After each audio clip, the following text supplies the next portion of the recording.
Right now, costs are climbing faster than your paycheck ever will. Housing, food, energy, everything's getting more expensive and your salary isn't keeping up. Most people react by cutting. They trim here, they squeeze there, they stop buying coffee. It feels productive. But this approach keeps you stuck. The top earners in 2026 are doing something completely different. They're not fighting inflation with a smaller life. They're building a surplus while everyone else treads water. And here's what's interesting. It doesn't require a six-figure income. Small, consistent daily habits compound into $359,000 or more over time. Without this, middle-income earners fall further behind every month. In the next few minutes, I'm going to show you the one habit that changes everything.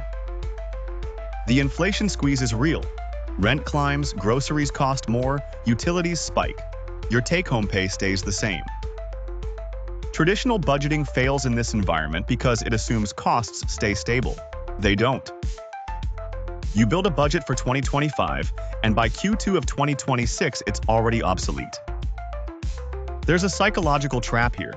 When you cut expenses, it feels like progress. You're doing something. You're taking control. But cutting alone doesn't close the gap between what you earn and what you need. It just makes you tired. Think about someone earning $60,000 a year. 30% of that, $18,000, goes to housing. Add food, utilities, transport, insurance.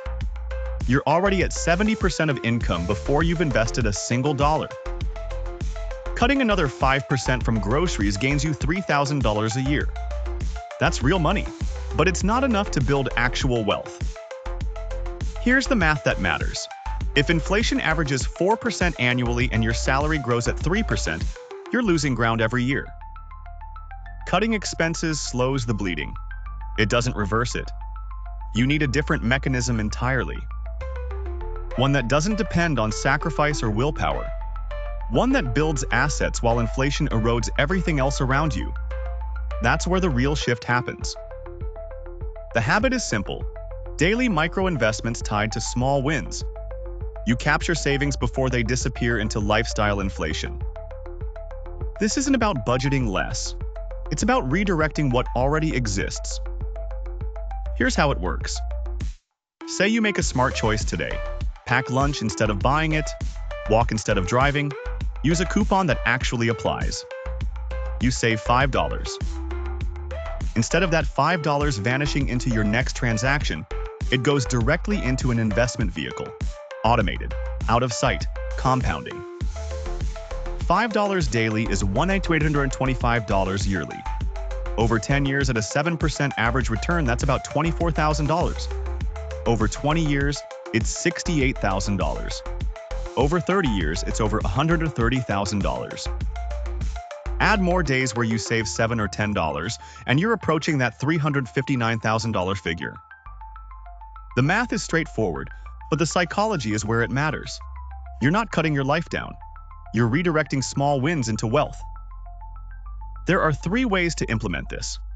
First, automated transfers. Set it up so a small amount moves from checking to your investment account every single day, triggered by a specific action.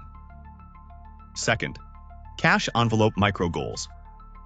When you hit a small goal, walk instead of drive, that amount goes into an envelope. Once a month, you invest the envelope. Third, spending triggers.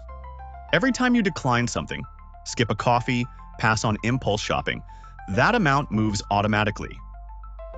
Why consistency beats timing in an inflationary environment is crucial. You don't know when the market will dip or spike. You don't know when inflation will ease.